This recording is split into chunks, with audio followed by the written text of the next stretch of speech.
A few months ago, I did a video where I talked about my 5 favorite EDC backpacks. In case you're new here, that's the category of products that I review the most on the channel. I ranked them based purely off of my personal preference.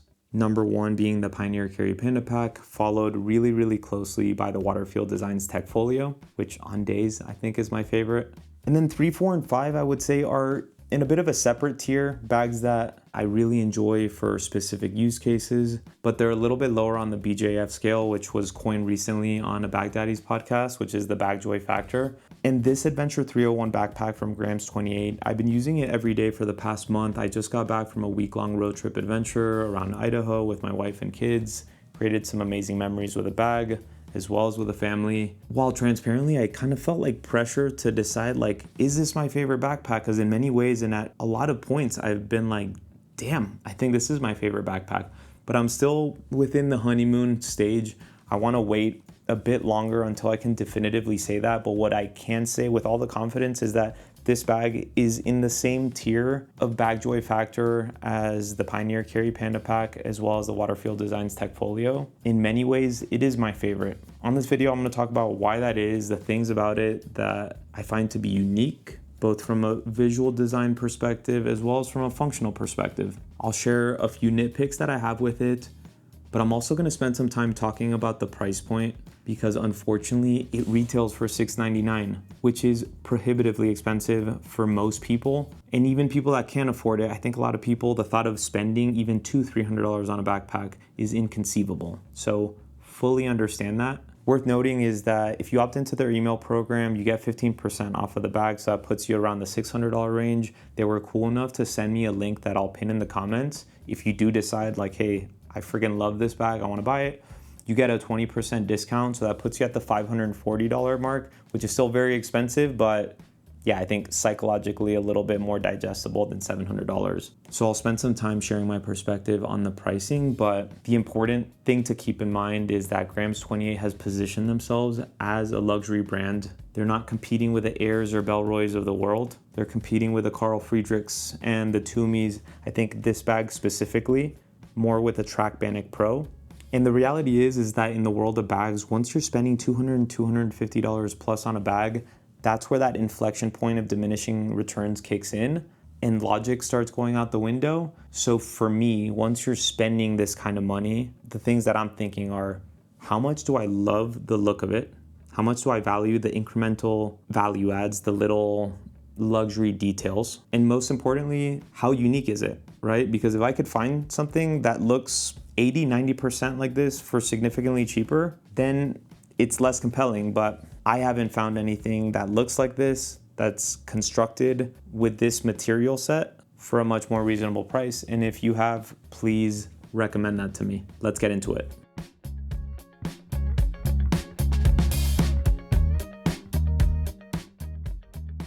The things that stood out to me the most about this bag is the overall design execution, the perfect balance of heritage and modern. Secondly is the hybrid access style, which absolutely surprised me. And lastly are these water bottle pockets / rocket boosters, in the words of John from Unpacked, that are polarizing, but I love the look and I find them to be highly functional. So first and foremost is the overall design language in the execution. The more you spend on a bag, the more you gotta love what it looks like. And if you've seen any of my other videos, you know I freaking love heritage goods. I love wax canvas, natural materials, designs that are classic, timeless. I've been exploring some more like hardcore heritage bags recently, like the Blood to Show Woody or the Saddleback Leather front pocket backpack. And as much as I love the look of those bags, the more heritage you go, the more creature comforts that you're sacrificing. You typically get something that's heavier, that's less comfortable, that's lacking more in the organization department. And so while on one end, those bags are very high in the joy sparking factor, they tend to be lower on the functional factor. So to me, the perfect bag is one that balances those two. And I find that this bag does it better, all in all, really, than the Panda Pack or the Waterfield designs. First and foremost, you get the classic top-loading rucksack with Cobra-esque buckles, their own in-house ones. They're not as hardcore as actual Cobra buckles, but they still feel more hardcore than anything I would need in a backpack. Nothing wrong with the overkill factor in Cobra buckles. The fabric selection itself, X11, this is an X-Pack variant, and of the technical laminate fabrics, it's become my favorite. You get a 10-ounce duck canvas shell, so you get the heritage look and feel, but then you could see subtle ply line indentations on the back. That's that polyester X-Pack construction, as well as the laminate backing to give it waterproofing on one end, and then the abrasion resistance and tear strength from those ply lines. So me, wax canvas is still king just from a look and feel standpoint, but functionality wise, it's not gonna be as waterproof as this, and it's not gonna be as strong or abrasion resistance. So that's a perfect example of modern meets heritage. This to me is just such a cool looking bag. Part of it comes from the rocket boosters on the side, the water bottle pockets, which I'll talk about, which are one of my pros. When I reviewed the Panda Pack, I compared the emotions that invokes to that of an old school Land Rover Defender or Barber jacket. To me, like overall design execution wise, this feels kind of like a modern Land Rover Defender in that you get that rugged utilitarian look on the outside, but it's also classy and it has luxurious touches. With this bag, you see it with the Italian pebbled leather piping throughout the tabs panel. There's leather throughout the bag, and the liner fabric itself definitely feels a lot more luxurious than what you typically see in bags, which is like a ripstop nylon or some variation of it. I'm waiting to get confirmation from grams28 on what the material composition is, because they don't specify on their website, but it feels like a cotton nylon blend, but it has a very natural hand feel to it. And then in terms of modern creature comforts where you're not making a sacrifice, it checks off so many boxes, right? It stands up on its own like an absolute beast. It has great padding, so despite the 3.5 pounds of weight, I find it to be very comfortable. You get smooth zippers, and they're non-PU coated zippers where you have them. You get functional water bottles, such a good blend of quick access and just varied organization throughout the bag. And then lastly, you get a sternum strap as well as a luggage pass-through. Getting all of those things in a bag that looks like this is really, really rare. You look at the Waterfield Designs Tech Folio, that I think Waterfield is one of the best when it comes to balancing modern and heritage. You get an internal water bottle holder, not as functional as this one in that it eats up the internal volume and it's not as easily accessible. You don't get a sternum strap, but besides that, it does check off a lot of the boxes that this one does. The second thing that surprised me the most about this bag is this hybrid rucksack access where you get the classic top-down access, but then you also get the side access. Takes inspiration from the Track Bannock Pro, which is on the way, and I'm very, very excited to finally get my hands on it. But it's funny, John from Unpacked, he's like been preaching this for a while, and to me, like if you've seen the channel, you know that I obsess over friction points in bag, trying to optimize quick access, and I always viewed like having to go through buckles as friction, right? But this bag has changed my mind fully. As much as I love a buttery smooth zipping experience, when I want to get into the main compartment of the bag, I always have it plopped down. Like very rarely can I think of scenarios where I'm swinging the bag around and I'm getting into the main compartment. Look how quick this is. I mean, I would say the part that takes maybe a touch longer is just buckling it. But even when you only have one hand, I mean, it's like, it really doesn't take any longer, only that the tactile feedback that you get from these clips is incredibly satisfying. And then it opens up into this delightful cave where you have a bird's eye view.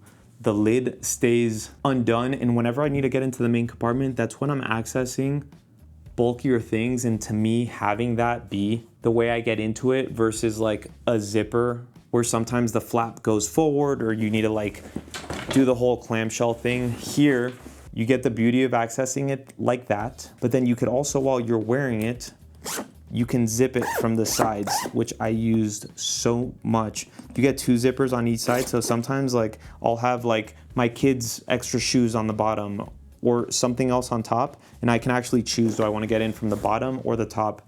I had my camera in here and it was just such a practical way of getting into the bag. The zippers themselves are super smooth. I gave it a 9.3 Pilgrim churned butter zipper smoothness rating. Also really cool, what they did is kind of like with the Peak Design packing cube, you can actually just open this like this. So like if you want to get like fully into the bag, instead of having to like unzip and unzip, you just do that, which I also really like. The only like downside, but the pros still outweigh the cons, is just sometimes it doesn't like lock into place. So like if you've been using the bag for a while, the side zipper might be a little undone, but it's not a huge deal because the bag is usually clipped and covering. So in a recent podcast episode for Bag Daddies with Unpacked, Vision Swell, and Out in the Lights, we got into like talking about like, hey, if you were to do like a dream collaboration with one brand with a specific bag, which one would it be? And the one I talked about was like this one. Like, given my preference, even though I freaking love the X11, to me, just nothing beats wax canvas. So I'd probably go wax canvas. I'd probably, as much as I dig the look of the leather accents, I'd maybe use a less expensive fabric to try to make the bag be at a more accessible price point. Like if this bag was like in the $450 range with discount included or whatever, then it would be incredible. And then the last thing that I really love are these water bottle compartments. We were talking about in the group how it's kind of like the Rocketeer, old school movie from the 90s, which I freaking loved growing up.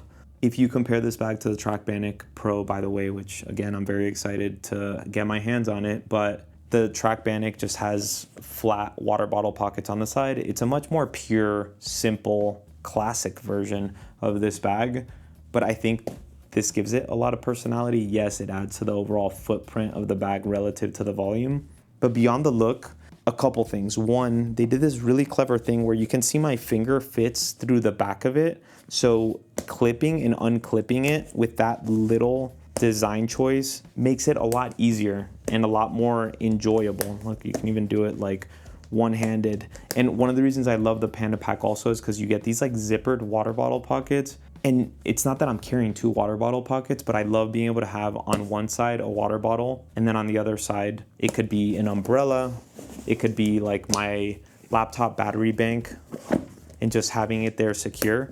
It's just like a more versatile, quick access pocket for medium bulk things that I might end up carrying.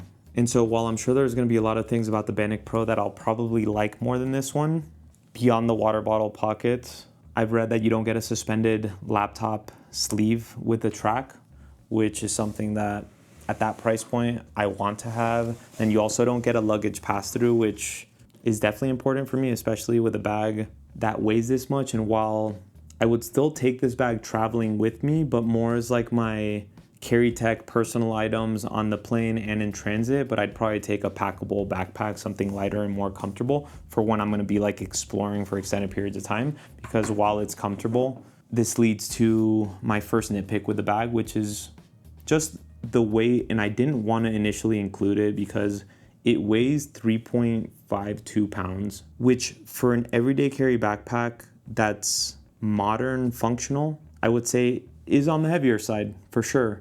But for a heritage bag, 3.52 pounds is actually like pretty impressive when you've got like a 10-ounce canvas shell, the structure that this bag has, which makes it so good at standing, and also just like getting into this compartment, like everything's just like nice and open, is all things considered a solid weight. And with this bag straddling in the middle between modern and heritage, it's not a deal breaker weight, but it is still the main component that detracts from me fully enjoying this bag. And so while the leather accents are subtle-ish throughout the bag, I think that's maybe one area where they would have to sacrifice a little bit on their luxury brand identity, but maybe use something else that's a little bit lighter to maybe shave the weight. But I know weight is a really important consideration for a lot of people, and it would probably make this bag a deal breaker in that sense. Second little nitpick, but with this style of bag, it's kind of expected, but there's just no dedicated laptop sleeve, and I typically have a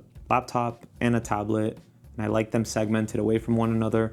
But here the laptop sleeve itself is spacious enough that I can fit like a 14-inch MacBook and then slide my tablet in front of it, and it's not really like a huge deal because I have a silicone case on my tablet, so they're not really like scratching up against one another. And then the final nitpick, I feel like pretty much every opportunity for them to like use really elevated materials, they executed really well.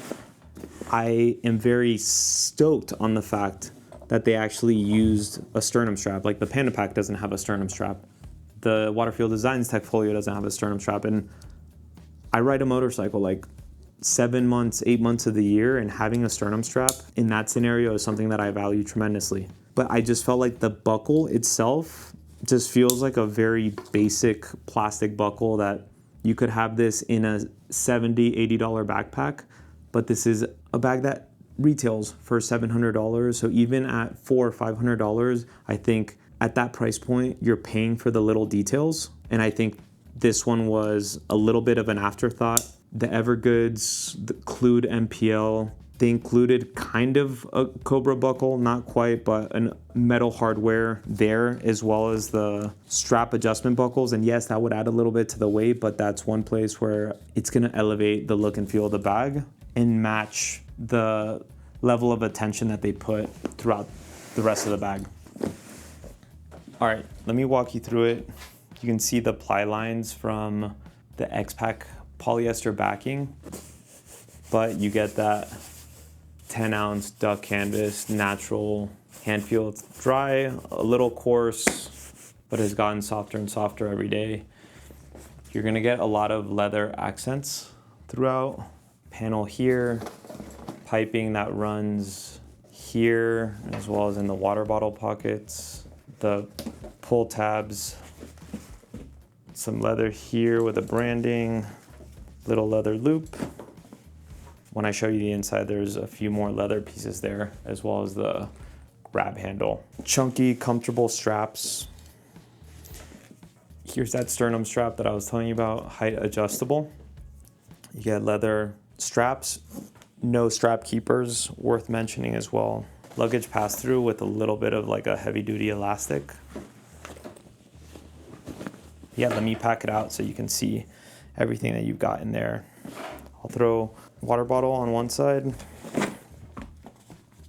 and then so you can see these little, when you have a water bottle like a bigger one, it won't close all the way, so it'll kind of like flap outwards. I'll just throw an umbrella on the other side so you can see it fully closing. Really easy to do. You have a front panel pocket here. I've been throwing just like a fuel journal, I guess, before I do that. When I'm not traveling, Leatherman, little Woobin flashlight clipped on there. And then Inu, I think they're about to come out with this, or if not, it already came out. This is their P81. This thing is freaking tiny, just so you can compare it with AirPods.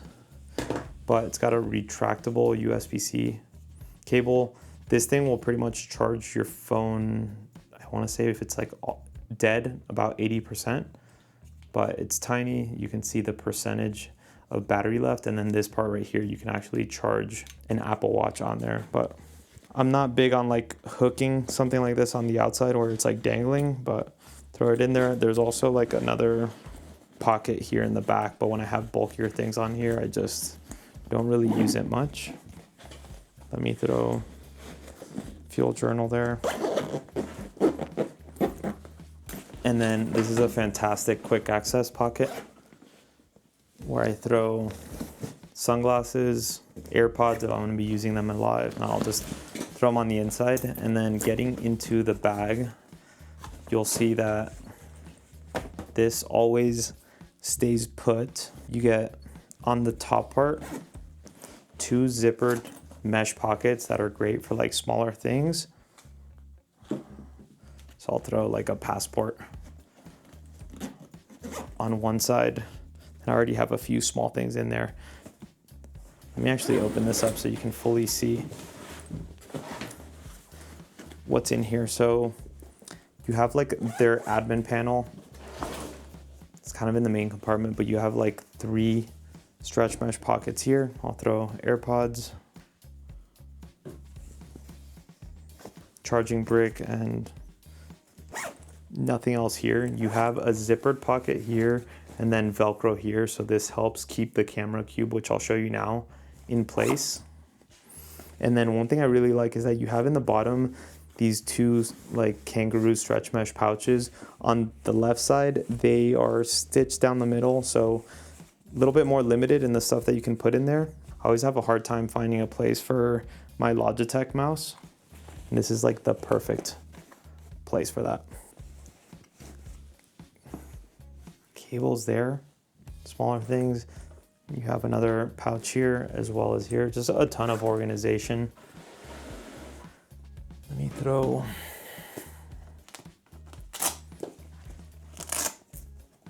.14" This, I'm never like the biggest fan of these Velcro straps, but it is what it is. And I would have preferred maybe something like magnetic, something maybe a little bit fancier, but the webbing is still nice.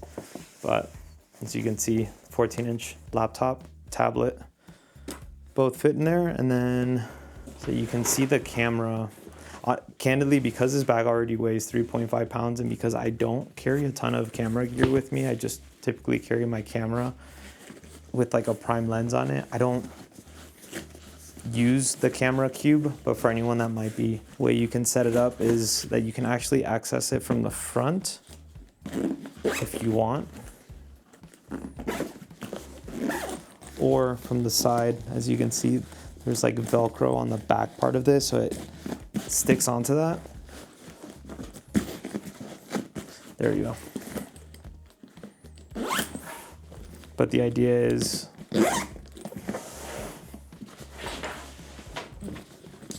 while the backpack is on, you can do a little side access action. It's still kind of hard to get into, but again, because of the added bulk, and then it renders the main compartment useless. It depends on if you're going to use this, but I think it's kind of cool that grams28, they're like a luxury brand that's also functional and has the photography element to it as well, which you don't get in like Carl Friedrich, for example, or Toomey. But yeah, I mean, that's mainly it. So final thoughts, is it worth it? Again, with the 20% discount that I'll pin in the comments, you'd get the bag for around $540. This is a bag that's not designed for everyone by any means, both functionally and visually. But I think if you really like the look, you value the little details, you work in an executive setting, but maybe you don't identify with just the more basic Toomey executive look. You live an adventurous lifestyle, you identify with the rugged heritage elements that this bag has to offer. And buying this bag is not going to put you in a comfortable financial situation. If you're going to be using it every day, yes, it is a lot of money, but Carl Friedrich makes fantastic products from what I've gathered. Their City Hopper, I would say, is like a more urban, polished version of this. I identify more with the rugged, which is why I like this one more. Toomey makes so many bags now, but they're mostly within this price range or more. And like I said, Track, their Bannock or their Bannock Pro, I think would be the closest competitor to this. That leans even more heritage, more purist. You don't get the leather trim touches. You get a design that's a little bit more effortless, less of a statement piece, but then you're also sacrificing certain functional elements. You don't get as much organization if that's something that you value. You don't get a luggage pass-through. You don't get like solid laptop protection. And then semi-counterintuitively, given the fact that it's more of a heritage bag, you get PU-coated zippers, whereas here you get non-PU-coated zippers throughout, which I really like. But yeah, let me know your thoughts. Anyone that actually owns this bag, what do you love the most about it? What are things that you wish you could change? Is it crazy spending that much money on a bag? I think a lot of people are gonna say yes. The people that are hardcore in the community, it's still a fairly accessible luxury compared to a lot of things like watches, leather jackets, high fashion. I mean, that's like a whole nother world that, thank God, I'm not super enthralled with. But yeah, 2027, I'll do an updated list, and I'd be curious where this guy stacks up against it, and if I'm gonna actually continue liking it more than the Track Bannock Pro or vice versa. So best of luck, cheers.